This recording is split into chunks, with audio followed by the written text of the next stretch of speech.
अच्छा, आज का जो टॉपिक है वो है ऑटो ट्रांसफार्मर का ओपन सर्किट टेस्ट और शॉर्ट सर्किट टेस्ट।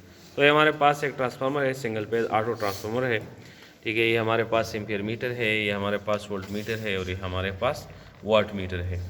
तो एम्पियर मीटर इस ऑटो ट्रांसफार्मर के सीरीज़ में लगा हुआ है, वोल्ट मीटर पैरेलल में लगा हुआ है और वाट मीटर इसकी जो करंट कॉइल और प्रेशर कॉइल है पैरेलल और सीरीज़ में उस हिसाब से लगा हुआ है। इसको मैंने आपको पहले भी समझा है। इसको 220 वोल्टेज मिला हुआ है, ये इसका इन हो गया, ये वाट मीटर का आउट हो गया और ये न्यूट्रल है। ये एम्पियर मीटर का इन है और ये वो एम्पियर मीटर का आउट है। ये ट्रांसफार्मर का इन है, यहाँ इसको मिल गया है और इसी तरह ट्रांसफार्मर का आउट है और साथ में हमने वोल्ट मीटर लगाया है। तो करंट ओपन सर्किट है, तो ओपन सर्किट यानी इस ट्रांसफार्मर पर कोई लोड नहीं है इस वक्त। ठीक है, तो हमारे पास रीडिंग करंट 0 है और 18 वाट है। तो ये 18 वाट जो है ये इसके अंदर कोर लॉसेस हो रही है। ओपन सर्किट टेस्ट हम इस मकसद के लिए करते हैं कि हमें कोर लॉसेस का पता चल जाता है। ठीक है। अच्छा, दूसरा जो टेस्ट है वो है शॉर्ट सर्किट टेस्ट। तो शॉर्ट सर्किट टेस्ट में भी इसी तरह होता है कि वाट मीटर, एम्पियर मीटर और वोल्ट मीटर को हम प्राइमरी साइड पर लगा देते हैं और ट्रांसफार्मर का जो आउटपुट साइड है तो ये इनपुट हो गया और ये आउटपुट हमारा जो ट्रांसफार्मर का आउटपुट साइड है इसको तो या शॉर्ट करें कम वोल्टेज पर, या अगर शॉर्ट नहीं कर दे तो इस पर मैक्सिमम लोड डाल दें।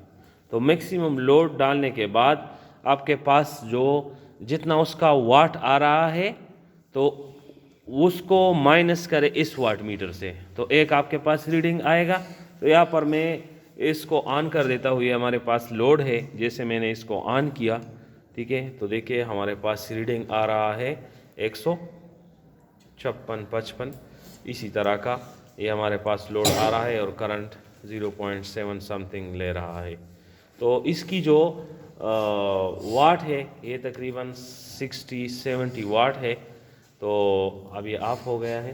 ठीक है, ऑफ होने की सूरत में देखे इसके साथ लोड करने के से तकरीबन 50-60 वाट इसकी कापर लॉसेस है। तो 60 आप ले ले, 60 वाट कापर लॉसेस हो गया, यानी शॉर्ट सर्किट की सूरत में हमारे पास जो वाट मीटर रीडिंग शो करेगा तो ये क्या होती है, ये कापर लॉसेस होती है।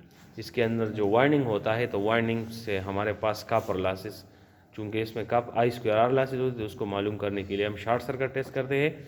तो वाट मीटर पर हमारे पास रीडिंग आ रहा है तकरीबन, जैसे ये लोड ऑन हो जाए तो ये तो मैक्सिमम लोड नहीं है, लेकिन बहरहाल मैंने इस पर ये लोड डाला हुआ है तो ये 60-70 वाट है और हमारे पास रीडिंग 120-150। तो इससे आप माइनस करें तो जो रहता है तो ये इसकी कापर लॉसेस है। तो दोनों को जब जमा किया जाता है तो आपके पास ये टोटल लॉसेस आती है। ठीक है, तो हमें ये पता चल गया है कि ऑटो ट्रांसफार्मर की लॉसेस वगैरह कम होती है बनिस्बत जो सिंगल फेज ट्रांसफार्मर या 3 फेज ट्रांसफार्मर जो 2 वाइंडिंगों पर मुश्तमिल होता है। ये 3 kV है, इससे पहले हमारे पास 2.4 kV था तो उसके लॉसेस ज़्यादा आ रहे थे बनिस्बत इसके। हालांकि ये बड़ा है तो इसमें लॉसेस ज़्यादा होनी चाहिए, लेकिन नहीं, क्योंकि इसमें वाइंडिंग कम है और उसमें वाइंडिंग ज़्यादा हुआ है। ठीक है, कोर उसका छोटा है, उसका बड़ा हो गया, तो इस वजह से हमारे पास लॉसेस भी उसमें बढ़ गए हैं। तो ये ओपन सर्किट टेस्ट और शॉर्ट सर्किट टेस्ट हमने ट्रांसफार्मर का किया हुआ है और ऑटो ट्रांसफार्मर का भी हमने किया। अगर किसी का कोई क्वेश्चन वगैरह है तो फिर कर ले। हाँ, बिजली भी चली गई, अगर आप लोगों का कोई क्वेश्चन है तो आप कर सकते हो। ठीक है, ऑटो ट्रांसफार्मर पर या जो दूसरा ट्रांसफार्मर हमने ओपन सर्किट और शॉर्ट सर्किट टेस्ट किया है, रेगुलेशन इंशाल्लाह इसके बाद करेंगे। अगर कोई क्वेश्चन है तो कर सकते हो।